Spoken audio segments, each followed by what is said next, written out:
And we got into it a little bit there. But this week I want to dive into week 2 of our series, Travel Light. Okay, because when we go into Christmas season, have you been to the store lately? Not that we have that many left in Wapaka, but have you been to Appleton? Okay. Have you been to any of the shops downtown?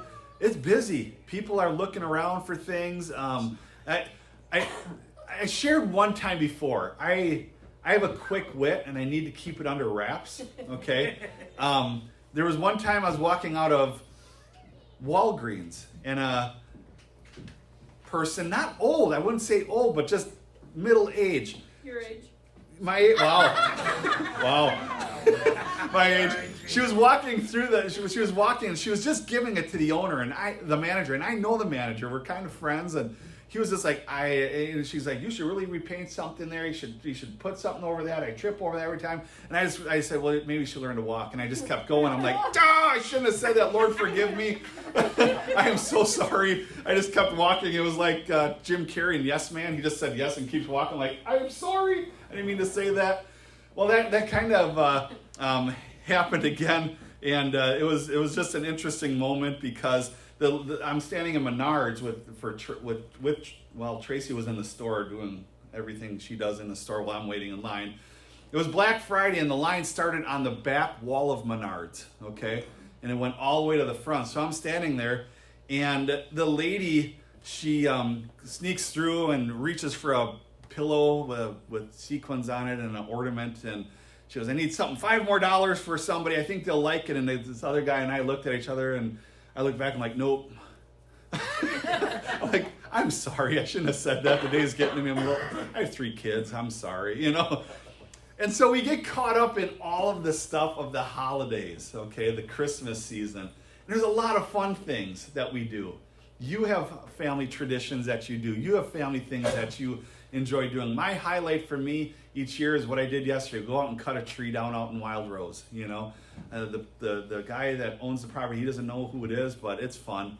I'm joking. I go to Harmony Hills and where we cut a tree down, and that's a fun tradition, and we all have them. But at the same time, we can become so distracted with a lot of things in this time of year. We can get distracted with life in general.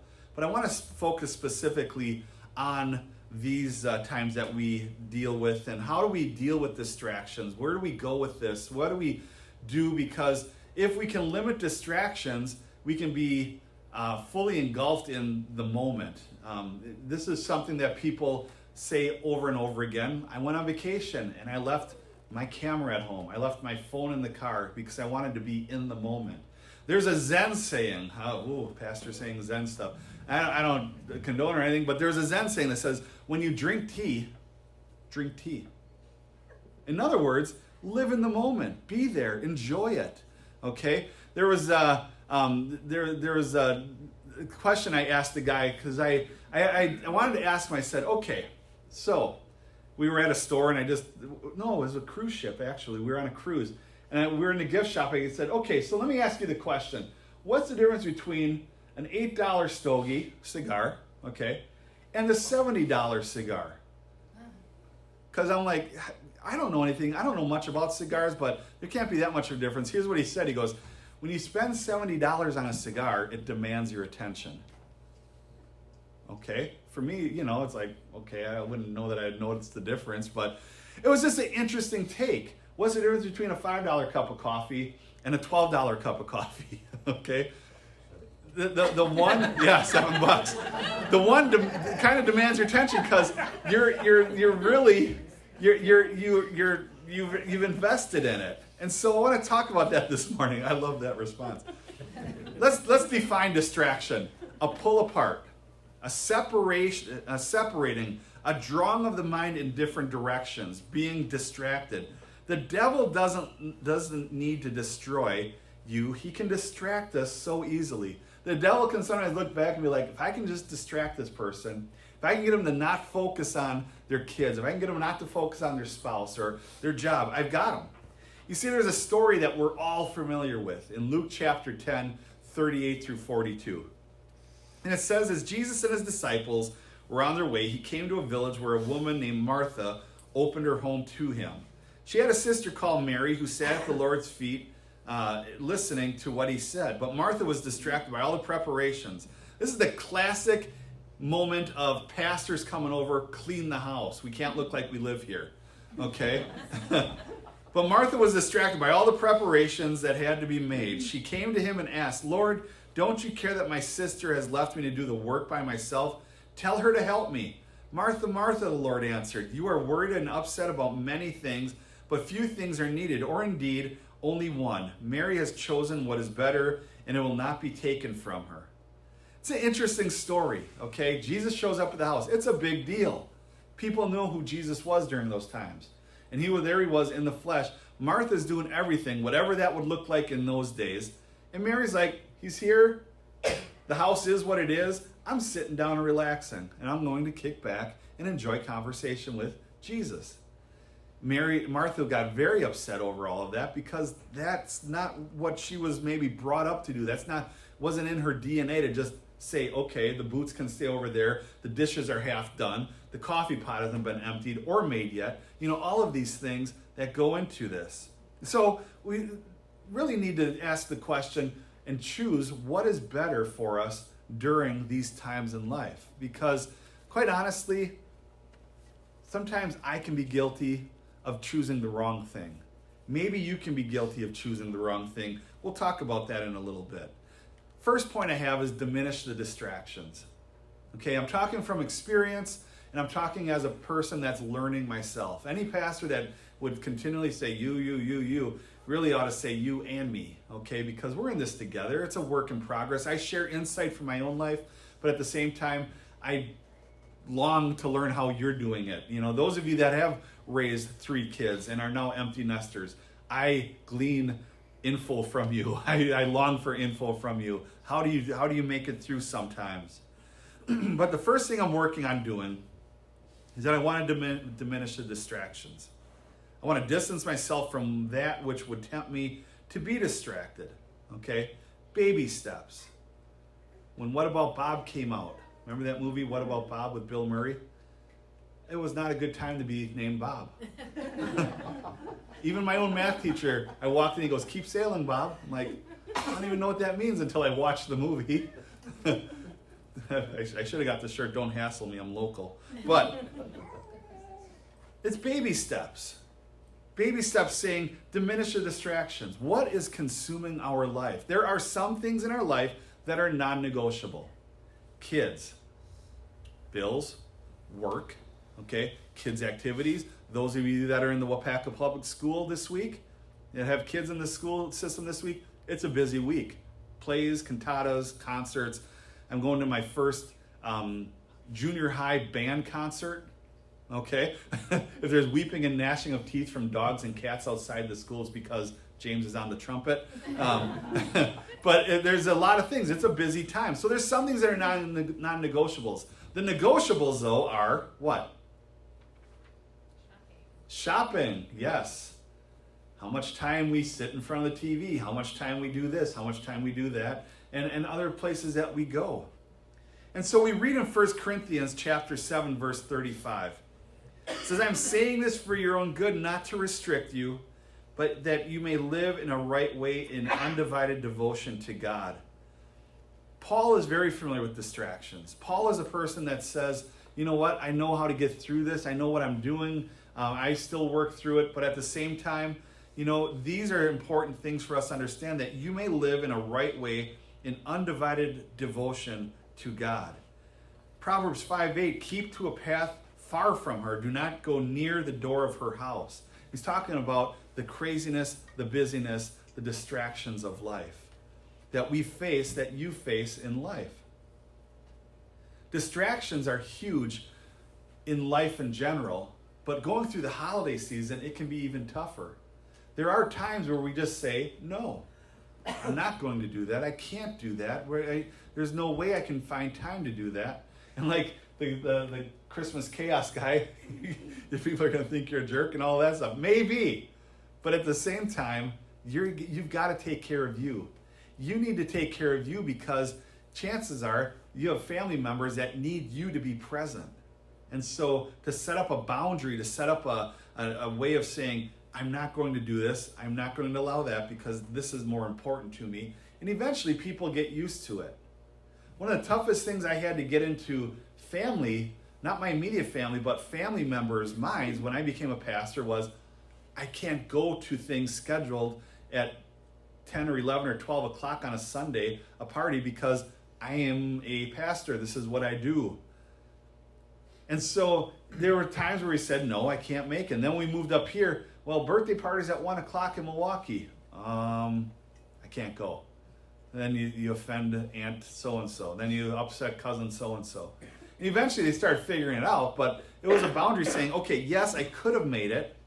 Could have gotten in the car, 11:30, boom, beeline to Milwaukee, got all upset, uptight and everything, and then just ready to crash by the end of the day. Or you just say, no, nope, can't do it. Won't be there. I'll send you a card, send you a gift, whatever. And distractions are something that are always there. We get so many places to go. We've got so many places to go and so many things to do. That's what this time of year brings. There's another, and one of our biggest distractions can come from when I'm reading my notes off of what we're live broadcasting on, is our devices. Our devices can be very, very demanding of us. Another cat post shows up. You got to watch it.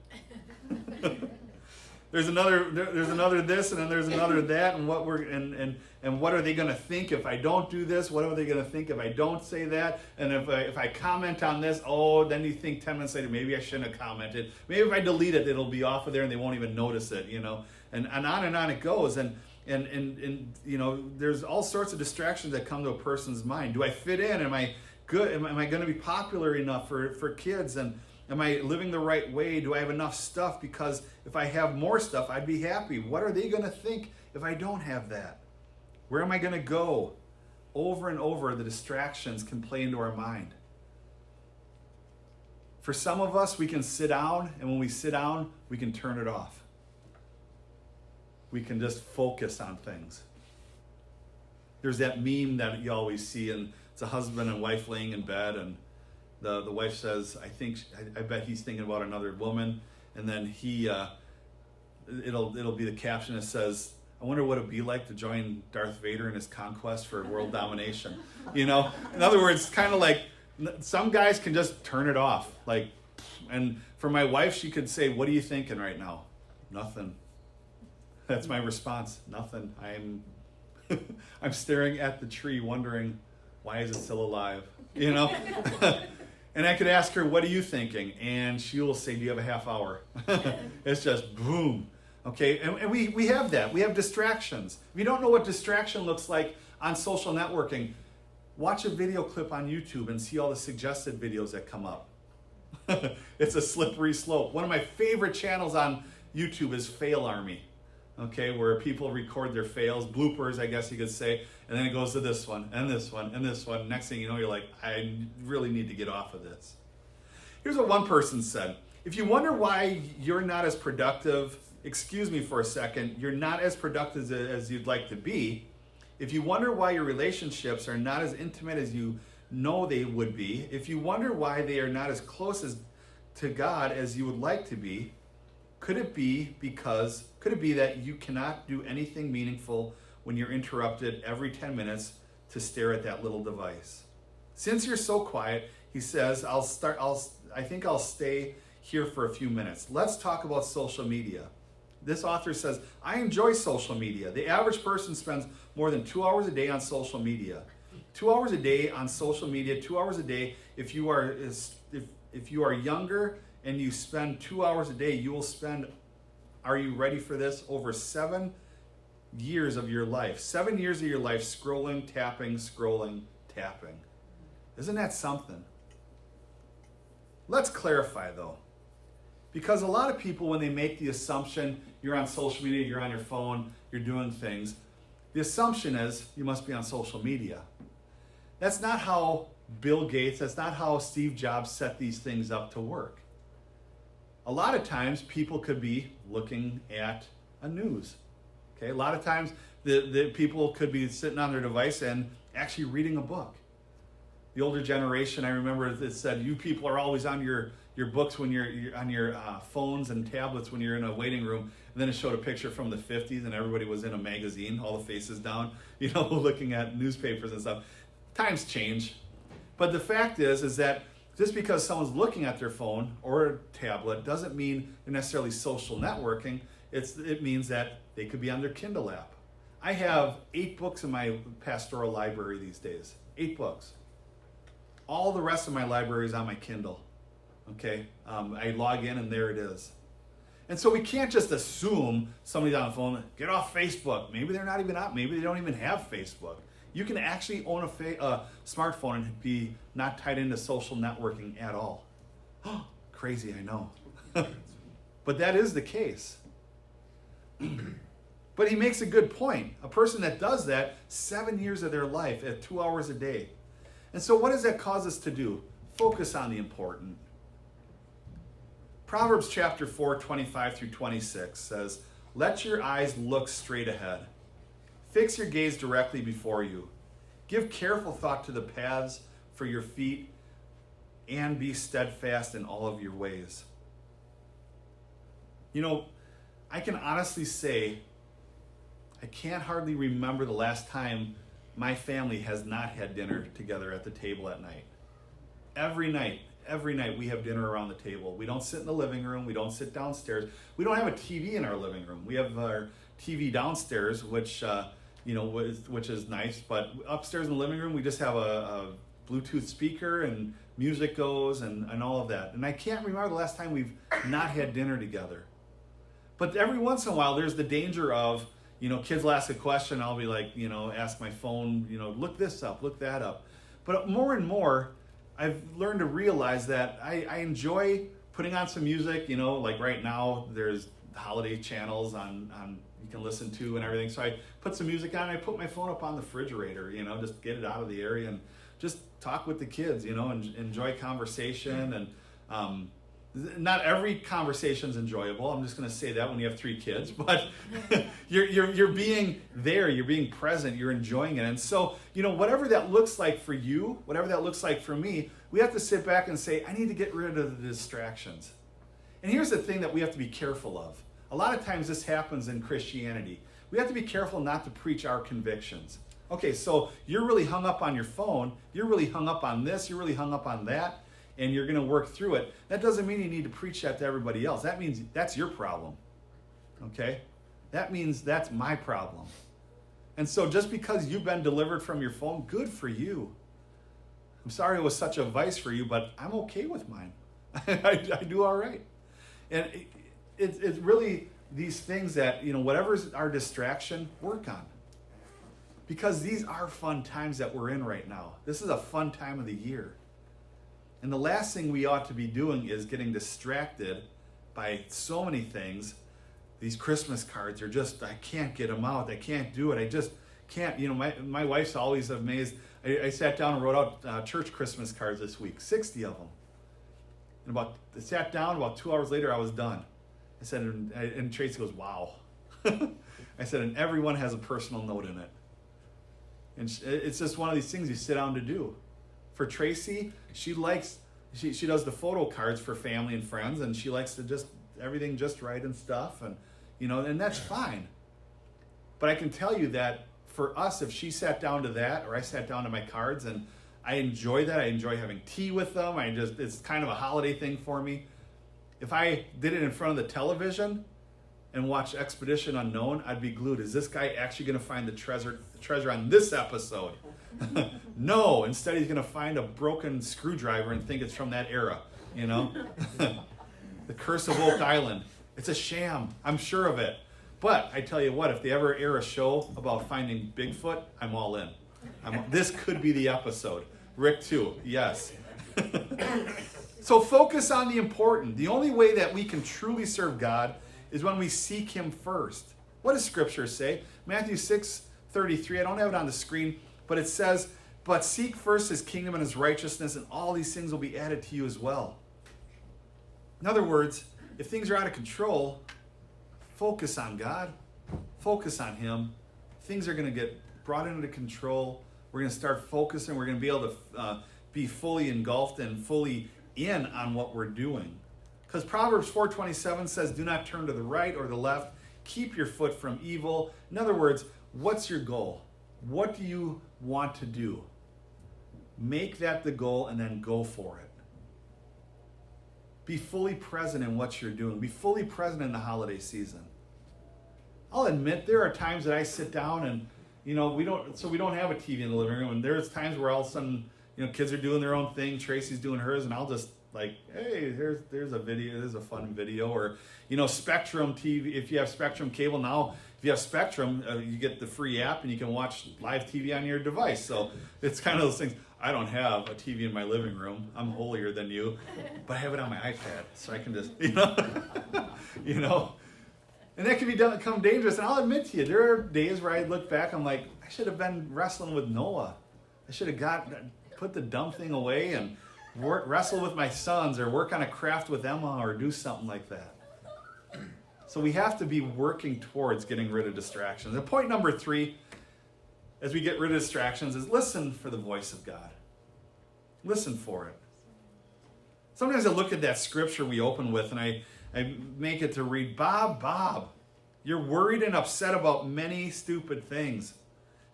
You're distracted by the things that don't matter. Tap, scroll, look at me, more and more, and there are really only a few things that matter.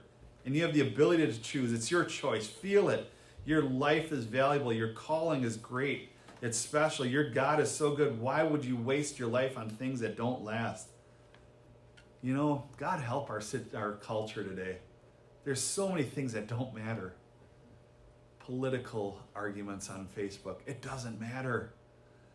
You can state your opinion, but really, what happened to all the social graces we were taught in growing up? You don't talk about these things in public, and there's good reason for that.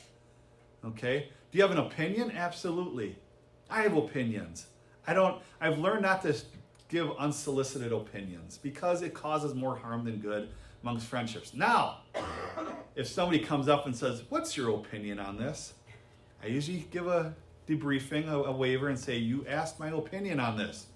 And so I will give you my opinion on this. And we will still be friends afterwards. Okay, that's different when someone says, what's your opinion on this?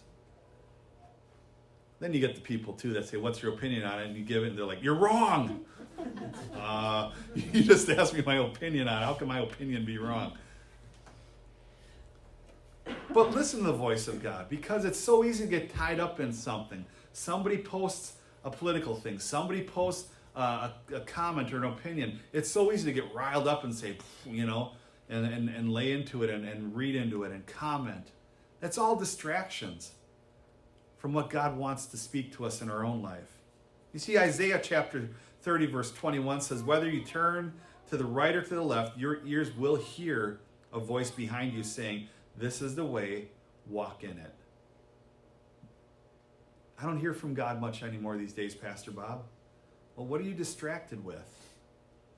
Pastor Bob, I remember when I used to serve at my church, and when I attended over there or was over here, and I just don't hear God. I don't have that same relationship with Him. Well, I'm sorry, but what are you so distracted with that's gone now? We need to get back to either the basics of our foundation, or like David says, that he would restore unto us the joy of our salvation. Get involved in doing something. I don't know how many times I hear people say, I just feel so refreshed after doing something with the Rock, or when we go out and hand out things to people, when we do some service project, people just feel so refreshed. And I say, that's great, because that's what we're meant to do. That's what we're called to do. I'll be honest with you, our Wednesday nights, I didn't expect our Wednesday nights to keep growing. Usually they don't mid-season. Okay, but just this week alone, we had 3 new kids that showed up in our Royal Ranger program. Now we're approaching 20 boys in our Royal Ranger program. There are a lot of weeks that I look forward to it, and it's fun. We're doing Pinewood Derby cars right now. The kids got to draw them out and everything, and I managed to cut them out yesterday without gashing my thumb like I did a few years ago on the bandsaw. And there's a lot of weeks that are just a lot of fun. But I'll be honest with you, there are some weeks where it's like, oh no, I can't hardly maintain my own 2 kids. Now I have to deal with 18 more, you know? And our leaders are probably the same way. Jeremy probably, not, he's more spiritual than me. But you know, there are those moments. However, when you leave, you know you've done something good. Sometimes what we need to do to hear the voice of God is eliminate the unnecessary distractions and get involved doing something. Because coming to church is good on Sundays, but I'll be honest with you, Tracy could use another person downstairs. My wife is running the kids ministry now for a couple of years. She runs that kids program. She's doing a bell choir with them. And is it because she's bored in life and doesn't know what to do? No. Are you kidding me? She's the manager of a NICU and the peds at St. Elizabeth Hospital, and as a nurse, just worked a 14-hour shift on Friday. And the day before that, she was sitting at Lambeau Field in the atrium taking a picture with Mark Murphy, is it? Yeah, because they made a donation to the hospital. She does it because she loves kids. She likes working with kids. And so we all get to that point where we say, God, help me get rid of the distractions. For this phase in life, and some of you are empty nesters, some of you have no nesters, some of us have kids, whatever the case may be, whatever that looks like for you, we say, God, help me take inventory of my life and get rid of what doesn't matter. Maybe that means something simple as what I do. I put the phone on the refrigerator, we have music going, and we have dinner together. My mother-in-law at Thanksgiving, she saw one of the family members using the phone, and she let him have it. No phones at the table. You know, just one of these things. Put it away. There's no place for that. But for some of us, the distractions may be, I'm going to say no to overtime. My wife needs me at home. My husband needs me at home. It may be, I'm done shopping. I'm racking my brain. I'm stressing out what next to get for little so-and-so, and I just don't know what to get that so-and-so. So, and so I'm just going to stop because it's not worth my time. Here's the thing about gifts. Don't let it stress you out. If you feel like you need to do something, money. It's the right color and size every time. Okay? And be done with it. But God deserves your attention, and you deserve God's attention. It's not worth stressing out and blowing the whole family apart just because we don't have the power to wrangle it in. If an email comes in, an instant message. I know Facebook did an evil thing a few years ago. Evil. They made it known when you read somebody's private message. It was a beautiful thing when you could read someone's message. They didn't know if you saw it or not yet. But now your image shows up. It's like, oh, I accidentally opened it. Now I got to reply. Guess what? They're going to be okay if you don't reply right away. Here's a challenge for you if you're so addicted to your phone. Dial it back to the 80s and treat your cell phone like you did a landline. Okay? Take the phone with you if you need to, if you're going somewhere for an emergency. But if you're in the car or you're out and about, you're having dinner at a restaurant, don't answer it. Act like you're not home. Train yourself and see what happens. It's kind of fun once in a while. I do it once in a while, and I backslide horribly. But it's fun to do once in a while, like, oh yeah, this is what life was about back then.